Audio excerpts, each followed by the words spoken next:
ਅੱਜ ਆਪਾਂ ਜਿਹੜਾ ਚੈप्टर है 5th नंबर स्टार्ट करन जा रहे हैं। चैप्टर नंबर 5th ਉਹਦੇ ਵਿੱਚ ਆਪਾਂ ਕਿਹਦੇ ਬਾਰੇ ਪੜਾਂਗੇ, ਐਂਗਲਸ ਬਾਰੇ ਪੜਾਂਗੇ। ਠੀਕ ਹੈ, ਐਂਗਲ ਫਸਟ ਆਪਣੇ ਕੋਲੇ ਦੋ ਤਰੀਕੇ ਦੇ ਐਂਗਲ ਆਉਂਦੇ ਨੇ ਇਹਦੇ ਵਿੱਚ। ਠੀਕ ਹੈ, ਇੱਕ ਤਾਂ ਹੁੰਦੇ ਨੇ ਕੰਪਲੀਮੈਂਟਰੀ ਤੇ ਸਪਲੀਮੈਂਟਰੀ। ਕੰਪਲੀਮੈਂਟਰੀ ਐਂਗਲਸ ਕਿਹਨੂੰ ਕਹਿੰਦੇ ਨੇ, some of to angles is 90। ਅਗਰ ਕਿਸੇ ਵੀ ਦੋ ਐਂਗਲਸ ਦਾ ਜਿਹੜਾ ਸਮ ਹੈ ਉਹ 90 ਡਿਗਰੀ ਆ ਰਿਹਾ ਤਾਂ ਤੁਹਾਡੇ ਐਂਗਲ ਕਿਹੜੇ ਹੋਣਗੇ, ਕੰਪਲੀਮੈਂਟਰੀ ਐਂਗਲ ਹੋਣਗੇ। ਉਸ ਤੋਂ ਸਪਲੀਮੈਂਟਰੀ ਐਂਗਲਸ ਕਿਹੜੇ ਹੁੰਦੇ ਨੇ, ਸਮ ਆਫ टू एंगल्स। अगर दो एंगल्स का सम जो 180 आ रहा है, अगर दो एंगल्स ਨੂੰ ਤੁਸੀਂ ਐਡ ਕਰਦੇ ਹੋ ਤਾਂ ਆਨਸਰ 180 ਆ ਜਾਂਦਾ ਹੈ, ਤਾਂ ਆਪਾਂ ਉਹਨਾਂ ਨੂੰ ਕੀ ਬੋਲਦੇ ਆ, ਸਪਲੀਮੈਂਟਰੀ ਐਂਗਲਸ ਬੋਲਦੇ ਆ। ਤਾਂ ਉਸ ਤੋਂ ਬਾਅਦ ਆਪਣਾ ਆਇਆ ਫਸਟ ਕੁਐਸਚਨ। ਫਸਟ ਕੁਐਸਚਨ ਦੇ ਵਿੱਚ ਆਪਾਂ ਨੂੰ ਕੀ ਪੁੱਛਿਆ ਹੋਇਆ ਉਹਨਾਂ ਨੇ, find the complement of each of the following. ਜਿਹੜੇ ਨੀਚੇ ਤੁਹਾਨੂੰ ਤਿੰਨ ਪਾਰਟ ਦਿੱਤੇ ਹੋਏ ਨੇ, ਫਸਟ ਦਾ 20, ਸੈਕੰਡ ਦਾ 63, ਥਰਡ ਦਾ 57। ਤੇ ਤਿੰਨਾਂ ਦਾ ਤੁਸੀਂ ਕੰਪਲੀਮੈਂਟ फाइंड करना। अगर किसी भी नंबर का कंप्लीमेंट फाइंड करना तो तुसी 90 चों माइनस कर लोगे, ओदा कंप्लीमेंट आ जाएगा। ठीक है, तो आप फर्स्ट सॉल्व करते हैं 20। ਇਹਦਾ ਆਪਾਂ ਕੀ फाइंड करना है, कंप्लीमेंट्री फाइंड करना। ठीक है, कंप्लीमेंट किहदा फाइंड करना ਆਪਾਂ 20 ਦਾ। ਤਾਂ ਕਿਵੇਂ ਲਿਖੋਗੇ ਤੁਸੀਂ, कंप्लीमेंट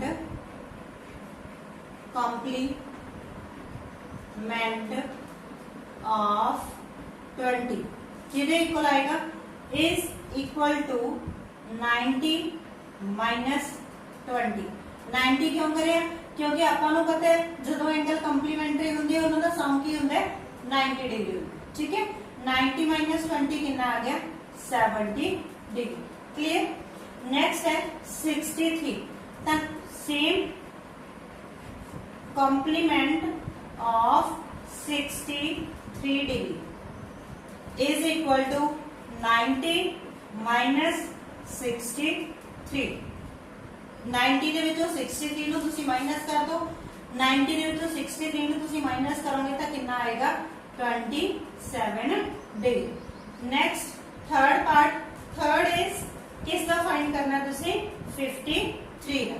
ठीक है, तो सेम कंप्लीमेंट ऑफ 53 इज किधे इक्वल आएगा, 90 माइनस 53।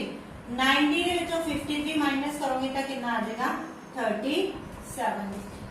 ਕਲੀਅਰ, ਇਹ ਤੁਹਾਡਾ ਆਨਸਰ ਹੈ। ਬਸ ਕੁਝ ਨਹੀਂ ਕਰਨਾ, ਜਦੋਂ ਤੁਸੀਂ ਕੰਪਲੀਮੈਂਟ ਫਾਈਂਡ ਕਰਨਾ ਹੈ ਕਿਸੇ ਵੀ ਐਂਗਲ ਦਾ ਤਾਂ 90 ਦੇ ਵਿੱਚੋਂ ਉਹ ਵਾਲੇ ਐਂਗਲ ਨੂੰ ਕੀ ਕਰ ਦੋ, ਮਾਈਨਸ ਕਰ ਦੋ, ਤਾਂ ਤੁਹਾਡੇ ਕੋਲੇ ਆਨਸਰਸ ਆ ਜਾਣਗੇ। ਕਲੀਅਰ। ਠੀਕ ਹੈ, now move to next question.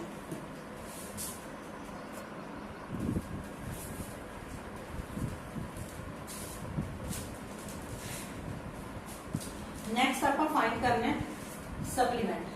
Supplement की होता है, एंगल्स का सम किहदे इक्वल होए, 180।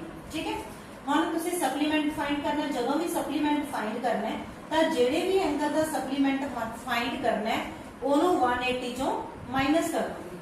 तो आपां लिखांगे सप्लीमेंट ऑफ 105 किहदे इक्वल आएगा, 180 माइनस 105। 180 चो 105 माइनस कर दो, 180 चो ही क्यों कितना, क्योंकि सप्लीमेंट एंगल की होंदे ने जिन्हां दा सम किहदे इक्वल होंदा है, 180। ठीक है, तो 180 चो 105 माइनस करोगे तो कितना आ जाएगा, 75 डिग्री। Next is 87। तेरा लिखेंगे अपन सप्लीमेंट ऑफ 87 किहदे इक्वल आएगा, 180 माइनस 87। ठीक है, 180 जो 87 माइनस कर दो, 180 माइनस 87 तक कितना आ जाएगा, 93 डिग्री। ठीक है, ये 93 नहीं 93 डिग्री है, ये हमेशा ऊपर पेगी। ठीक है, ये हमेशा की होंदा है इत्थे पेगी, अपने को इहदे नाल नहीं आएगी। नेक्स्ट 154 तो आप की लिखांगे, supplement of 154 is equal to 180 minus 154।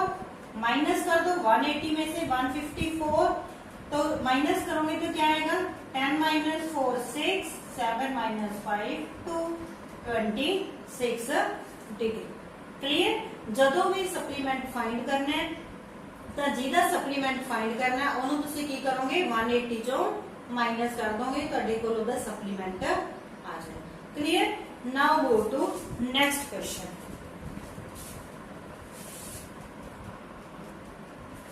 Next है थर्ड क्वेश्चन। थर्ड क्वेश्चन च आपां पिक करना है identify which of the following pairs are complementary, केड़ा कंप्लीमेंट्री है ते केड़ा सप्लीमेंट्री। तो ये क्वेश्चन दिते हुए ने आपां की करांगे इन्हां दा सम कट के देखांगे।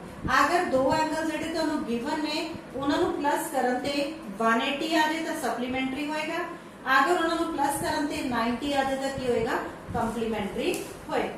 तो आपां फर्स्ट क्वेश्चन करदे हां, दोनों नूं प्लस करदे हां 65 प्लस 115, इन्हां नूं प्लस करो 5 5 10, ये हो गया तुहाडा 180, 180 हो गया ते एंगल केड़े हो गए तुहाडे सप्लीमेंट्री। तो तुसीं इहनूं एस भी लिख सकदे हो, SU डबल P भी लिख सकदे हो, पूरा भी लिख सकते हो। ठीक है, नोटबुक के ऊपर करना है, बुक के ऊपर नहीं करना। नेक्स्ट है 63 प्लस 27, तो दोनों नूं प्लस करके देखिए 63 प्लस 27, दोनों नूं ऐड करांगे तो वैल्यू कितनी आएगी 90। 90 है तो किहड़े एंगल होणगे ये कंप्लीमेंट, COMT भी लिख सकते हो और कला C भी लिख सकते हो।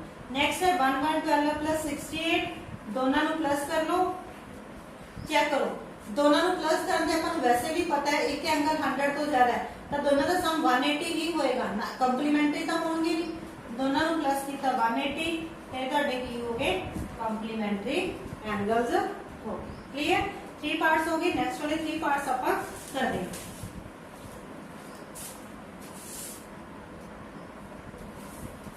तो हम असं नेक्स्ट वाले 3 पार्ट चेक करेंगे 130 50 45 ते 45 80 ते 10। देखो पहला इन्हां दोनों नूं प्लस कर दियो, वैसे भी तुहानूं क्लियर हो जांदा है एक एंगल 100 तो ज्यादा है तो दूसरा एंगल जब ਉਹਦੇ ਚ ऐड करोगे तो 100 तो ज्यादा ही आएगा ना। तो ऐड करो 130 प्लस 50 तो इन्हां दा सम कितना हो गया 180। अगर सम 180 है तो किहड़े एंगल ने ये सप्लीमेंट्री। नेक्स्ट 45 प्लस 45, दोनों नूं ऐड करोगे तो सम कितना हो गया 90। अगर सम 90 है तो किहड़े एंगल ने ये complementary. Next 80 plus 10 is equal to 90, अगर सम 90 है तो एंगल किहड़े ने कंप्लीमेंट। ठीक है, बस कुछ नहीं करना, जो तुहानूं पूछा है भी किहड़ा कंप्लीमेंट्री है किहड़ा सप्लीमेंट्री है तुसीं की करोगे उन्हां दो एंगल्स का सम कढोगे। अगर दोनों नूं प्लस करन ते 180 आ रहा है तो सप्लीमेंट्री, अगर 90 आ रहा है तो complementary. Clear, now move to next question, question number 4th। Next is question number 4th. Find the angles which is equal to its complement. तुसी वो वाला एंगल फाइंड करना है जेड़ा अपने कंप्लीमेंट दे इक्वल होए, यानी कि वो वाला एंगल लेना है जेड़े तुसी दो सेम एंगल नु ऐड करके 90 दे इक्वल आ जाए। देखो आपा गए हुणे पिछले क्वेश्चन दे विच करके आए हैं, अगर 45 ते 45 नु प्लस करदे आ किदे इक्वल आंदा है 90 दे इक्वल आंदा है, तो वो केड़ा एंगल हो गया फिर वो हो गया ਤੁਹਾਡਾ 45 डिग्री। 45 डिग्री एंगल एक ऐसा दा एंगल है जेड़ा अपने ही कंप्लीमेंट दे इक्वल है। नेक्स्ट है find the angle which is equal to its supplement, यानी कि तुसी वो वाले दो एंगल लेने हैं जिन्हां नूं प्लस करके किया दे 180। तो किहड़े-किहड़े एंगल लाओगे तुसी वो वाले एंगल होंगे ਤੁਹਾਡੇ 90 प्लस 90। ठीक है, तो केड़ा एंगल अपने सप्लीमेंट दे इक्वल है तो वो वाला एंगल हैगा ਤੁਹਾਡਾ 90 डिग्री। नेक्स्ट है in figure 1 2 are supplementary angles, और नीचे फिगर है। ठीक है, फिगर दे विच 1 ते 2 दोनों सप्लीमेंट्री एंगल्स है। इफ 1 इज डिक्रीज, कहते अगर 1 डिक्रीज हो रहा है but change should be in 2 angle they which की चेंज आए so that both angles still remain supplementary, के दोनों एंगल सप्लीमेंट्री ही रहन। अगर एक एंगल डिक्रीज हो रहा है तो दूसरे को की होना पड़ेगा इंक्रीज होना पड़ेगा। तेरा सोल्यूशन की आएगा angle 2 should be increased, angle 2 increase होना पड़ेगा। अगर एक एंगल डिक्रीज हो रहा है तो दूसरे को की होना पड़ेगा इंक्रीज होना पड़ेगा। अगर एक इंक्रीज हो रहा है तो दूसरे को क्या होना पड़ेगा डिक्रीज होना पड़ेगा। तो तुम आंसर की लिखोगे 2 शुड बी इंक्रीज। मैं बोल रही हूं ताकि तुम नाल नाल लिख लो। ठीक है, हैंडराइटिंग दी नहीं समझ आती कई बार तेरा आंसर क्या आएगा, 2 should be increase, angle 2 should be increase. Clear, ठीक है। Now move to question number 7। Question number 7 से चलते हैं आप।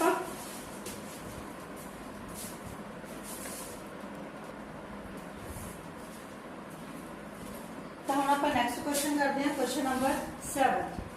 कैन 2 एंगल्स बी सप्लीमेंटरी, कहते अगर 2 एंगल है जेडे वो सप्लीमेंटरी हो सकते हैं इफ बोथ, कहते अगर वो दोनों अक्यूट एंगल होन या ऑब्ट्यूस एंगल होन या राइट एंगल होन।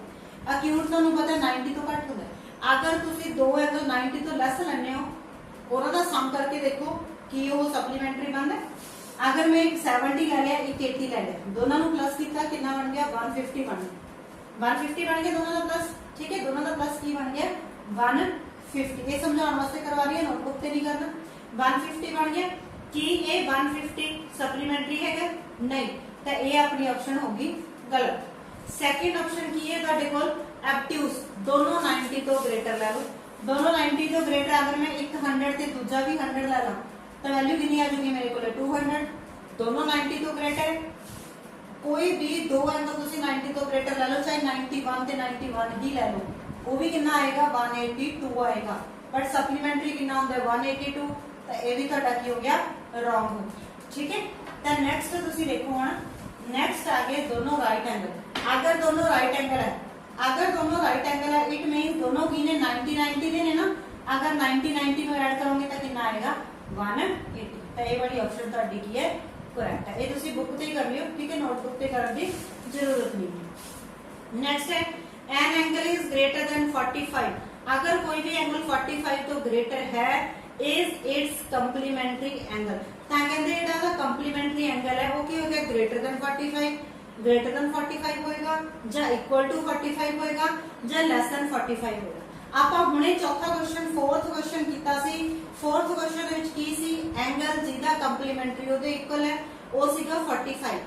जे एंगल 45 दा हुंदा तो ओदा कंप्लीमेंट्री 45 आना सीगा। हुणे एंगल 45 तो बड़ा है तो ओदा कंप्लीमेंट्री क्या आएगा, लेस देन 45 आएगा। तो आप इत्थे लिख Dange less than 45। Less than क्यों आया, क्योंकि जेड़ा 45 है ओदा कंप्लीमेंट्री 45 के इक्वल है। जे एंगल 45 तो बड़ा हो गया, तो आप हुणे कीता सी, एक एंगल इंक्रीज हो रहा है तो दूजा की होएगा, डिक्रीज होएगा ना। तो ये 45 का कंप्लीमेंट्री की हुंदा, 45 हुंदा ना। जे ए नंबर 45 तो बड़ा हो गया तो इनू 45 तो छोटा होना पड़ेगा, वही चीज आप इत्थे लिखी है। तो कंप्लीमेंट्री की होएगा लेस देन 45 होएगा। Clear, now go to question number 9।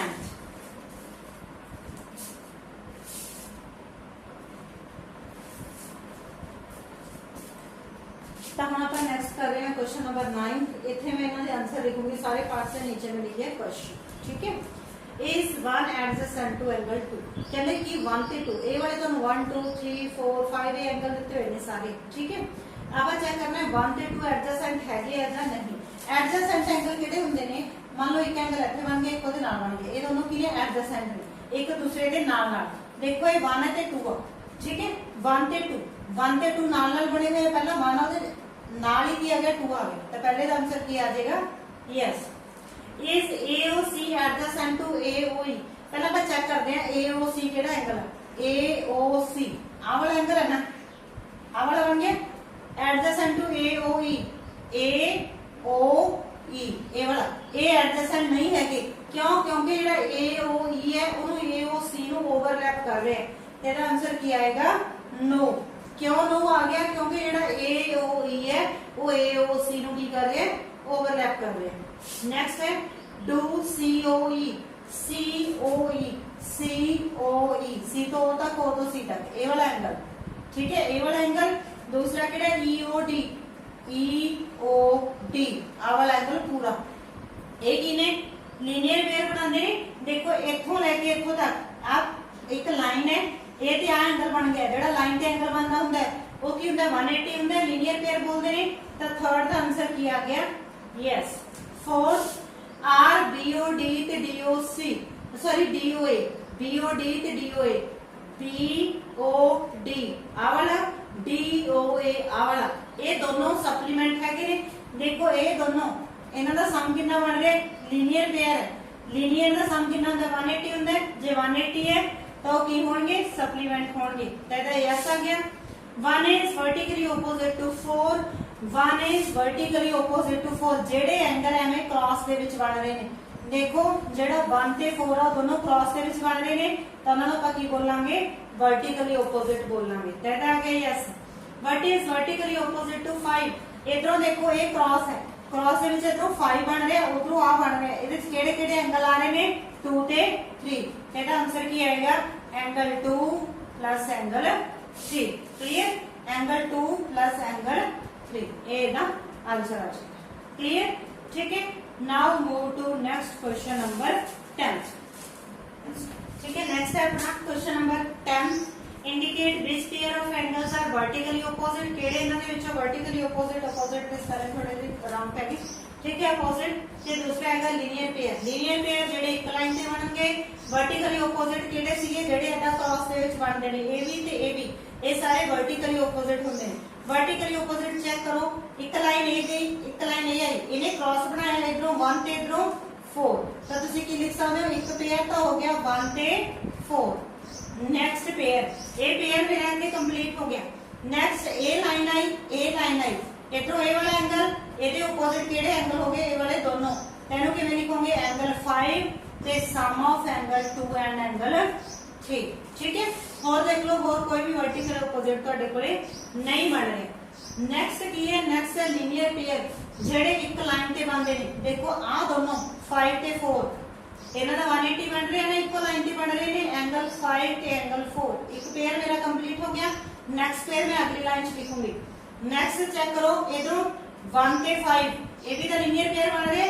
ਤੇ ਨੂੰ ਆਪਾਂ ਕੀ ਲਿਖ ਸਕਦੇ ਹਾਂ एंगल 1 ਤੇ एंगल 5 ਨੈਕਸਟ ਦੇਖੋ ਹੋਰ ਕਿਹੜਾ ਬਣ ਰਿਹਾ 4 5 ਬਣ ਗਿਆ 1 ਤੇ ਬਣ ਗਿਆ ਤੁਹਾਡੇ ਕੋਲੇ 5 ਹੁਣ ਦੇਖੋ ਵੈਸੇ ਤੁਸੀਂ ਕਹੋਗੇ 2 3 ਤੇ 4 ਬਟ ਇਹ ਪੇਅਰ ਨਹੀਂ ਹੈਗਾ ਤਿੰਨ ਐਂਗਲ ਆ ਗਏ ਤੁਸੀਂ ਸਿਰਫ ਪੇਅਰ ਮੀਨਸ ਦੋ ਐਂਗਲ ਜਿਹੜੇ ਲੀਨੀਅਰ ਪੇਅਰ ਬਣਾਉਂਦੇ ਨੇ ਠੀਕ ਹੈ ਲੀਨੀਅਰ ਐਂਗਲ ਬਣਾਉਂਦੇ ਨੇ ਐਂਗਲ 5 ਤੇ 4 ਐਂਗਲ 1 ਤੇ 5 ਕਲੀਅਰ ਠੀਕ ਹੈ ਤੇ ਨੈਕਸਟ ਵਾਲੀ ਕੁਐਸਚਨ ਆਪਾਂ ਨੈਕਸਟ ਵਾਲੇ ਲੈਕਚਰ ਦੇ ਵਿੱਚ ਕਰਾਂਗੇ ਥੈਂਕਸ ਫॉर ਵਾਚਿੰਗ